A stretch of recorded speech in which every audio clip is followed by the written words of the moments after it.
प्रणिपात उस महान योद्धा को जो कुरुवंश के सबसे बड़े संबल हैं, जिन्हें संसार स्मरण करेगा तो इसलिए कि उन्होंने अपना संपूर्ण जीवन, अपना कर्म और अपना धर्म समस्त कुरुवंश को समर्पित कर दिया। जो कुरुकुल का, कुरुवंश का मार्गदर्शन करते, उनको मार्ग दिखाते। कुरु गौरव महामहिम भीष्म को प्रणिपात। नारायणं नमस्कृत्य नरं प्रणिपात उस महान राजा को जो कुरुकुल का सर्वे सर्वा है, जो राष्ट्र का निर्माता है, उस महाराज धृतराष्ट्र को, इस शांति दूत कृष्ण का प्रणिपात। स्वस्ति। अपने ज्ञान और शिक्षा के बल पर सामान्य कुरु कुमारों को भारतवर्ष का महान योद्धा बनाने वाले अर्जुन, भीम, दुर्योधन जैसे महान योद्धाओं के आचार्य श्री द्रोणाचार्य को मेरा प्रणिपात। कल्याण हो वसुदेव।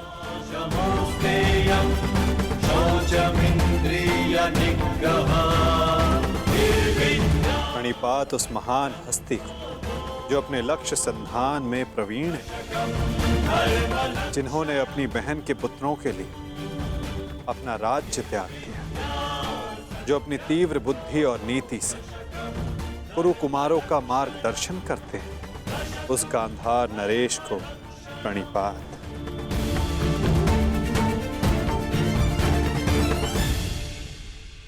प्रणिपात महानितिज्ञ महात्मा विदुर को।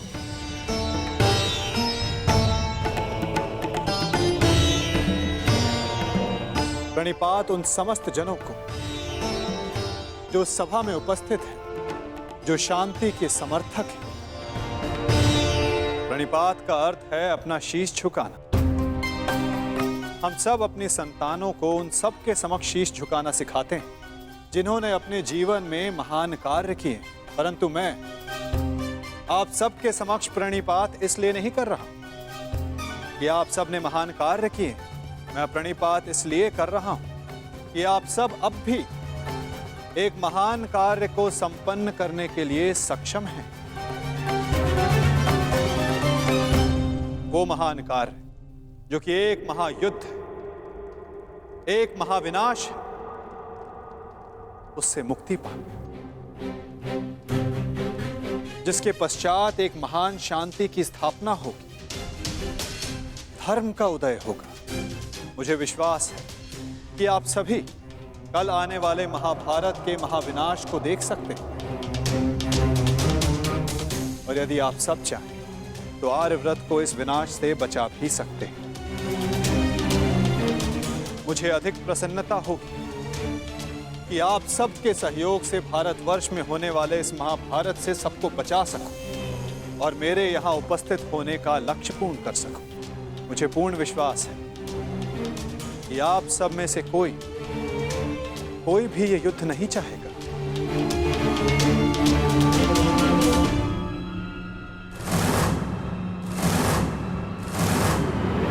संसार का सबसे बड़ा कष्ट होता है परिवार में आया क्लेश। परिवार का अर्थ है ऐसा समूह जो साथ रहे, जो एक दूसरे के साथ जिए, एक दूसरे का संबल बने। यदि एक वृक्ष दूसरे वृक्ष की शाखाएं काटने लगे तो वृक्ष का अस्तित्व समाप्त हो जाता है महाराज धृतराष्ट्र। जब परिवार साथ रहता है तभी उन्नति होती है। मेरी मंत्रणा यह है कि एक वंशज के अहंकार के लिए समूचे वंश को दांव पर लगाना उचित नहीं, क्योंकि यदि वंशज का अहंकार जीत भी गया तो वंश अपना अस्तित्व हार जाएगा। इसलिए मैं वासुदेव कृष्ण पांडवों की ओर से शांति दूत बनकर आया, शांति प्रस्ताव लाया। यह युद्ध केवल भाइयों के मध्य का संघर्ष नहीं होगा, बल्कि इस युद्ध में संपूर्ण भारतवर्ष भाग लेगा।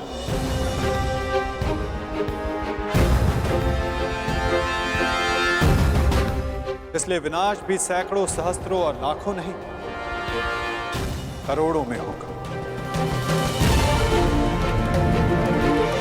और इसीलिए मैं ये अंतिम प्रयास करने आया, ये प्रस्ताव लाया कि आप सभी इस महाभारत को, इस महायुद्ध को रोकने के लिए मेरी सहायता करें।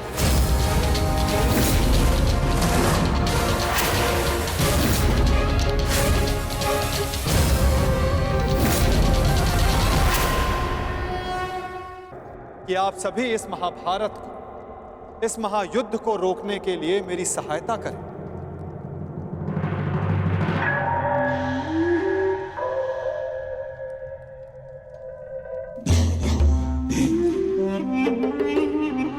साधु साधु वासुदेव, आप तो सचमुच धन्य हैं। मुझे स्मरण नहीं होता कि कितना समय हो गया ऐसे शांतिपूर्ण वचन सुने हुए। मुझे तो ऐसा प्रतीत होता है वासुदेव कि आपके मुख से शब्द नहीं, फूल झड़ रहे हैं, फूल। मैं अभिभूत हो गया वासुदेव। और सच कहूं वासुदेव, मैं भी आपसे सहमत हूं।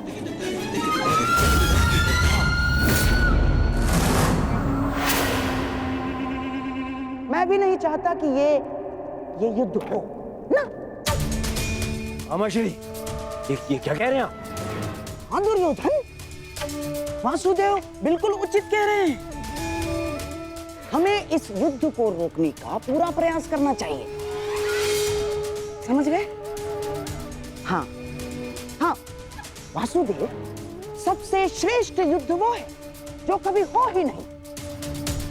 और युद्ध की परिस्थिति उत्पन्न न होने देने का एक ही उपाय है कि एक पक्ष दूसरे पक्ष पर आक्रमण ना करे।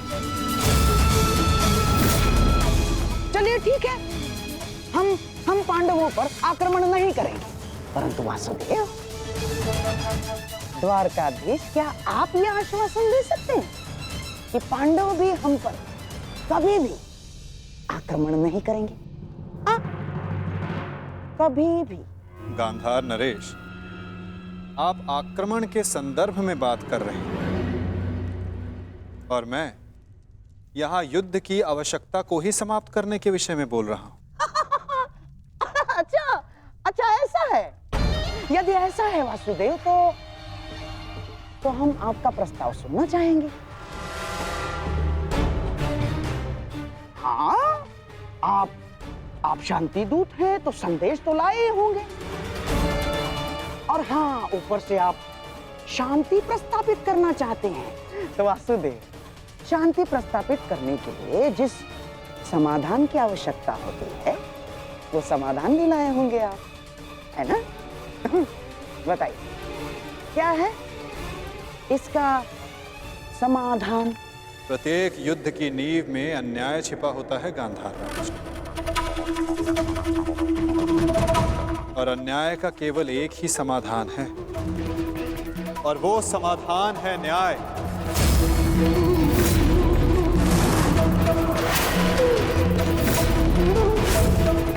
वो न्याय जिस पर केवल पांडवों का अधिकार है, उनसे किए गए वचनों को ना निभाने का न्याय, उनसे किए गए वचनों को ना पूर्ण करने का न्याय। इस भरी सभा में जो अधर्म हुआ, जो अन्याय हुआ, उसके प्रति न्याय। महाराज धृतराष्ट्र, मैं यहां पांडवों की ओर से उनके साथ जो अन्याय हुआ, उसका न्याय मांगने आया। कैसा अन्याय वासुदेव? वो अन्याय जो एक धर्म सभा में एक अधर्म द्यूत माध्यम से हुआ था। वो अन्याय जो कुरुकुल के ज्येष्ठ जनों के समक्ष कुलवधू पांचाली के साथ हुआ। यदि उस अन्याय का त्राण हो तो इस महायुद्ध को रोका जा सकता है।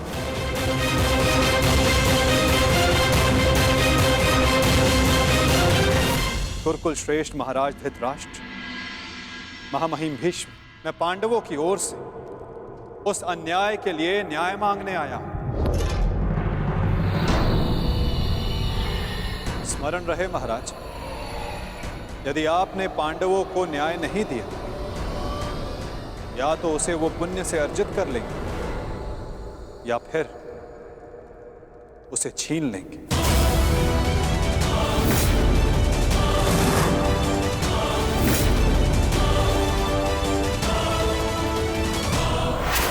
अब निर्णय आपका है। वासुदेव, आप यहाँ शांति प्रस्ताव लेकर आए हैं या हमें धमकाने आए हैं? वो उस द्यूत में जो कुछ भी हुआ सबकी उपस्थिति में हुआ, युधिष्ठिर की इच्छा से हुआ। अरे वो हार गया, अपना राज्य हार गया, वो उसका प्रारब्ध था। छलबद्ध अन्याय को प्रारब्ध नहीं कहा जा सकता युवराज। जिस प्रकार मंदिर में किया गया पाप पुण्य नहीं बन जाता, उसी प्रकार धर्मवीरों की उपस्थिति में सभा में किया गया धर्म नहीं बन जाता। धर्म कौन सा धर्म? कोई धर्म नहीं हुआ। नारी नारायणी होती है युवराज, और भरी सभा में एक नारी का, एक कुल वधू का वस्त्र हरण अधर्म नहीं?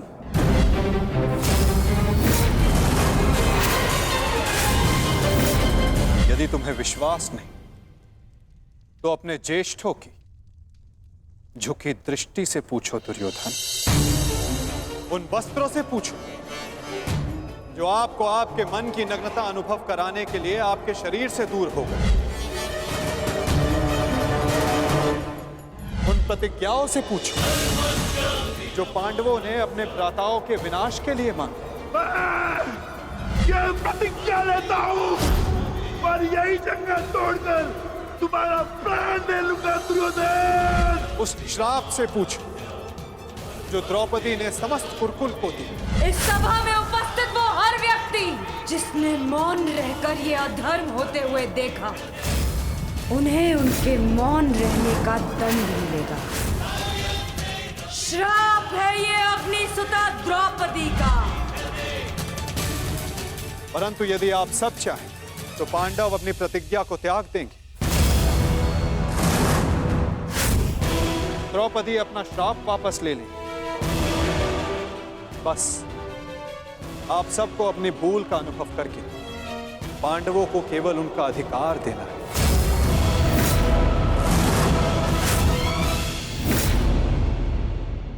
को अपनी भूल का अनुभव करके पांडवों को केवल उनका अधिकार देना है। ये कैसा न्याय है वासुदेव?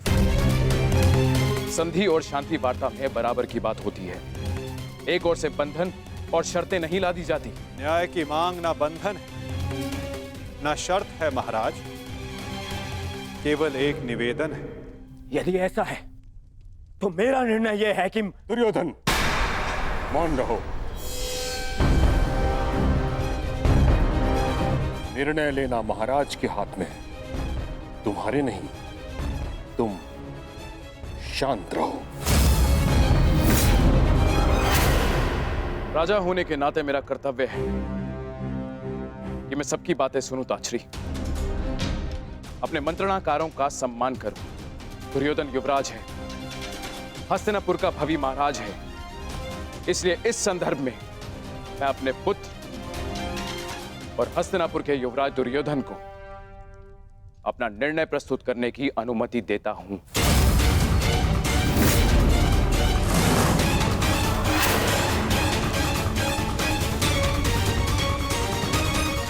धन्यवाद पिताश्री।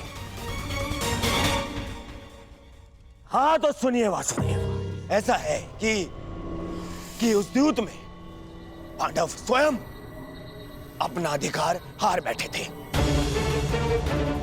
अब ना तो वो किसी भी राज्य का उनको अधिकार है और ना ही राजा होने का।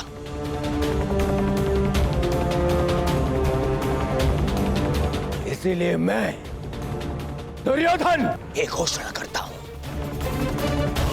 कि हस्तिनापुर आपका ये शांति प्रस्ताव ठुकराता है।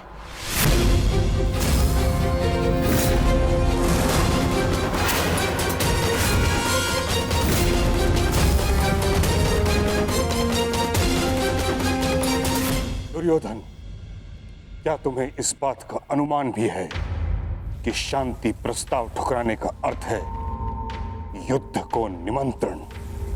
अपने निर्णय पर पुनः विचार कर लो। बात बात पर विचार करना बंद कीजिए पितामह। बात बात पर विचार कायर करते हैं।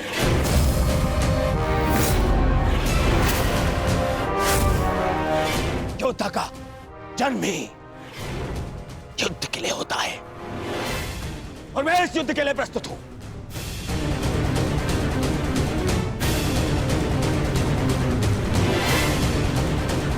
मेरी दृष्टि में उन पांडवों को कुछ भी देने का प्रश्न ही नहीं उठता। बस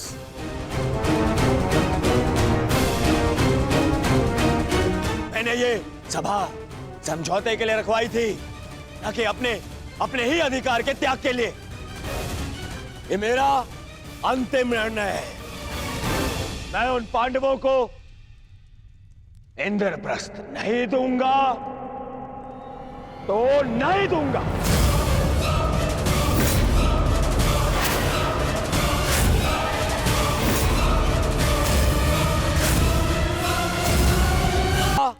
अंतिम निर्णय है। मैं उन पांडवों को इंद्रप्रस्थ नहीं दूंगा तो नहीं दूंगा।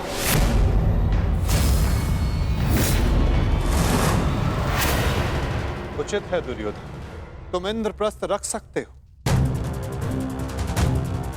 उसकी सेना भी रख लो, अस्त्र शस्त्र रख लो, लाखों गाय अश्व, उसकी प्रजा भी रख लो, कोटि कोटि धन संपत्ति, जो कुछ भी पांडवों ने अपने परिश्रम से अर्जित किया था वो सब रख लो दुर्योधन। परंतु इस अन्याय के प्रतिकार स्वरूप केवल एक कार्य कर दो। प्रतीक के रूप पांचों पांडवों को 5 गांव दे दो।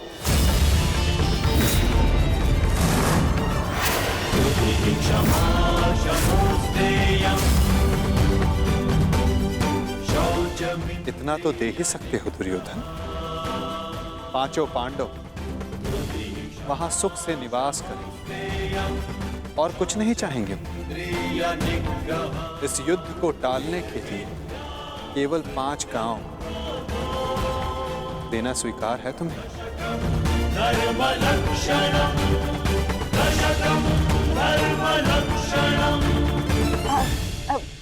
वासुदेव वासुदेव वासुदेव, यदि दुर्योधन 5 गांव दे देता है तो क्या आप वचन देंगे कि पांडव इंद्रप्रस्थ की चाह में आक्रमण की चेष्टा नहीं करेंगे? हाँ गांधार नरेश, मैं वचन देता हूं कि इस स्थिति में पांडवों की ओर से कोई आक्रमण नहीं होगा। वो हर परिस्थिति में संतुष्ट रहेंगे।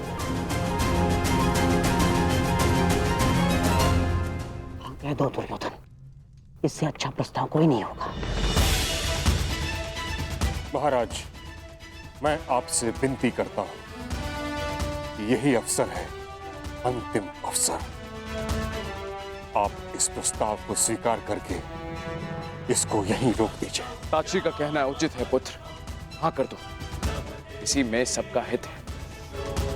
मित्र, मैंने सदा इस युद्ध का पक्ष लिया है। मैंने सदा अर्जुन से अपना अधूरा द्वंद्व पूर्ण करना चाहा। मैं अपना अधूरा द्वंद्व कभी और पूर्ण कर लूंगा। इस समय पूरे भारतवर्ष को महाविनाश से बचाने की आवश्यकता है। हाँ कह दो मित्र।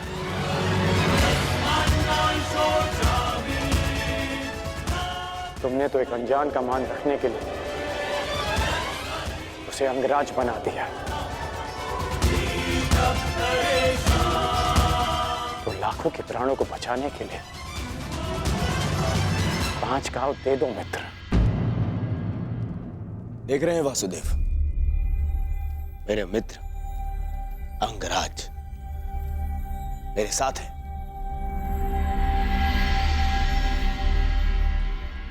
और आपको तो अच्छे से ज्ञात है कि कर्ण को अंगराज मैंने बनाया। उसे वो दिया है मैंने जो जो पांडव नहीं दे पाए। ना पांडव, ना पितामह। और ये मेरा वचन है, यदि मेरा मित्र मुझसे प्राण भी मांगेगा तो वो भी मैं प्रसन्नता से दे दूंगा।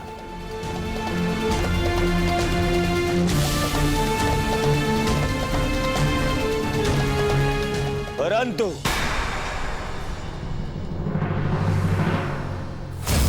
ऐसा सोचना भी मत कि मैं उन पांडवों को कुछ भी देने वाला हूं।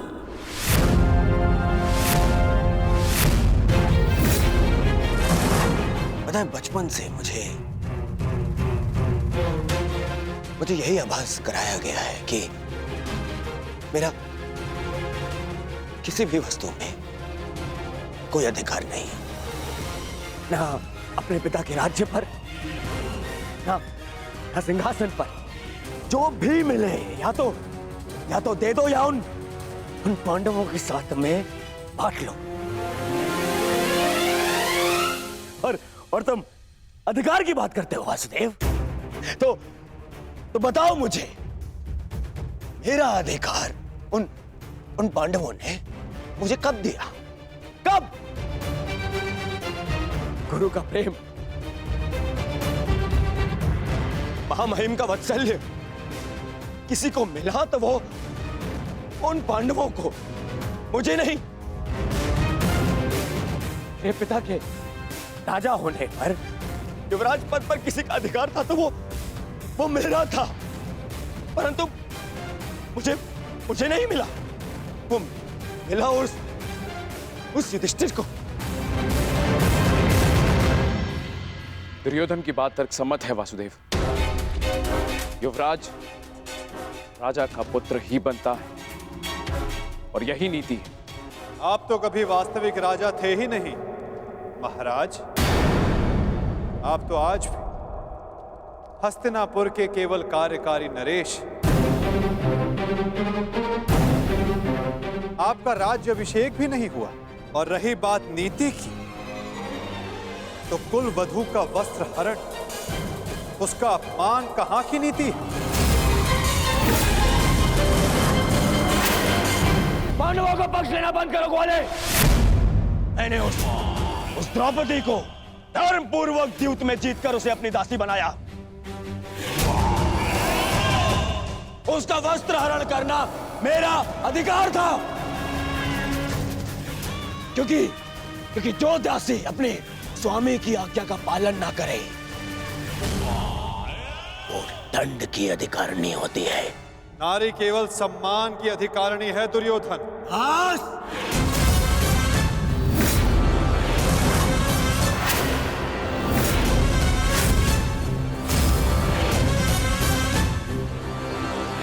दूत बनकर आए हो, अपना संदेश दे चुके हो। अब मेरा निर्णय सुनो। मैं उन पांडवों को 5 गांव तो क्या, एक सुई की नोक बराबर धरा भी नहीं दूंगा।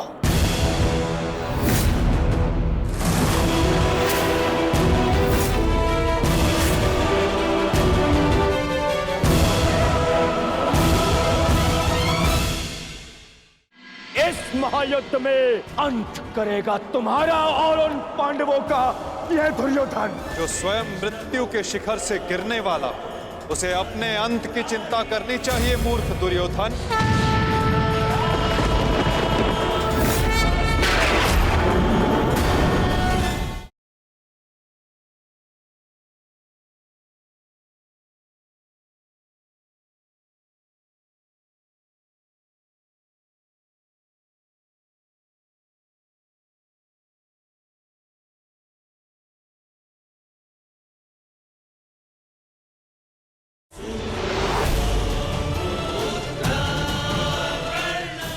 मैंने तुम्हारा संदेश भली भांति समझ लिया है युवराज। अब वही होगा जो तुम चाहते हो दुर्योधन। अब महाविनाश होगा, महायुद्ध होगा, महाभारत होगा।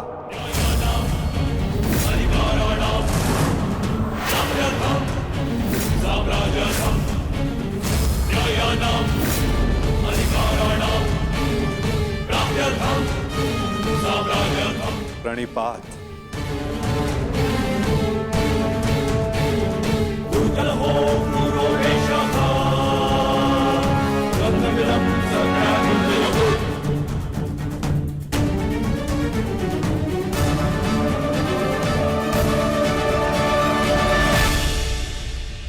रुकिए केशव। मित्र, एक बार और विचार कर लो। अरे मित्र, राजा बलि की कथा स्मरण है तुम्हें? वो मायावी वामन मुझसे 3 पग मांगने आया था। 3 पग भूमि, और उस 3 पग में उस वामन ने न केवल तीनों लोक नाप लिए, बल्कि उस बलि का नाश भी कर दिया।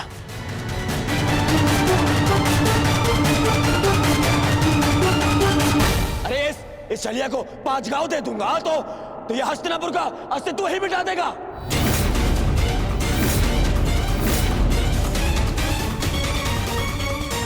अखंडी कृष्ण, तुम्हारी मीठी मीठी बातों का प्रभाव इन पर पड़ सकता है,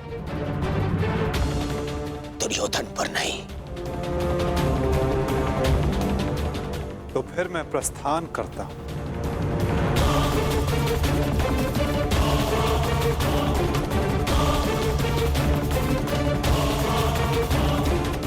रुको दूत।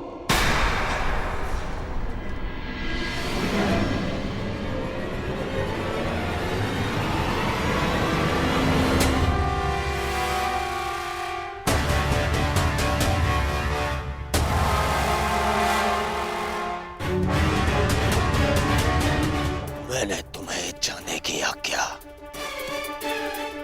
नहीं दी है अभी।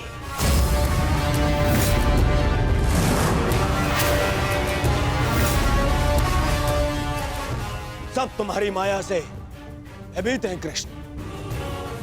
आज मैं अपनी प्रजा और अपनी सेना के मन से तेरा भय मिटा दूंगा कृष्ण।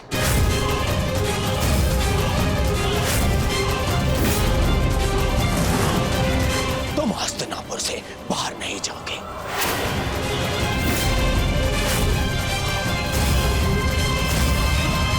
मैं धृतराष्ट्र पुत्र दुर्योधन तुम्हें अभी और इसी क्षण बंदी बनाता हूं वासुदेव।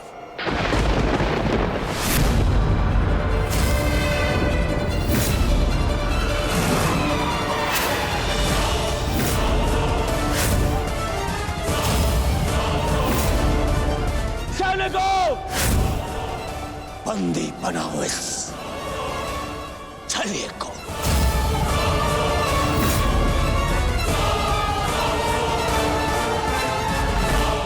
अपने पुत्र को सीमा में रहने का अर्थ सिखाइए महाराज। ये अनर्थ करने जा रहा है। महामहिम बिल्कुल ठीक कह रहे हैं महाराज। वासुदेव कृष्ण केवल हस्तिनापुर के संबंधी नहीं, इस समय वे एक शांति दूत हैं। और इस बात का स्मरण रहे महाराज, एक शांति दूत के साथ इस तरह का व्यवहार उचित नहीं है। आचार्य ठीक कह रहे हैं पुत्र। ऐसा अनर्थ मत करो। रावण ने भी यही मूर्खता की थी। उसने भी दूत का अपमान किया था और उसकी सोने की लंका जलकर भस्म हो गई।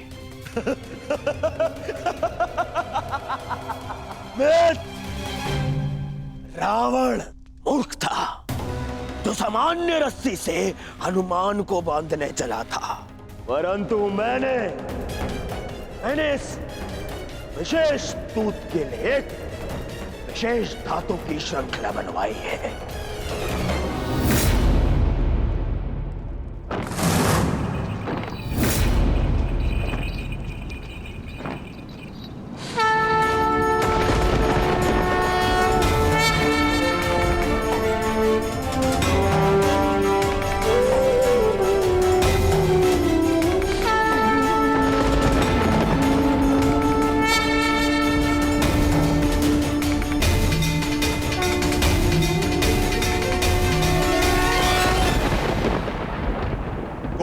कुछ नहीं कहेगा।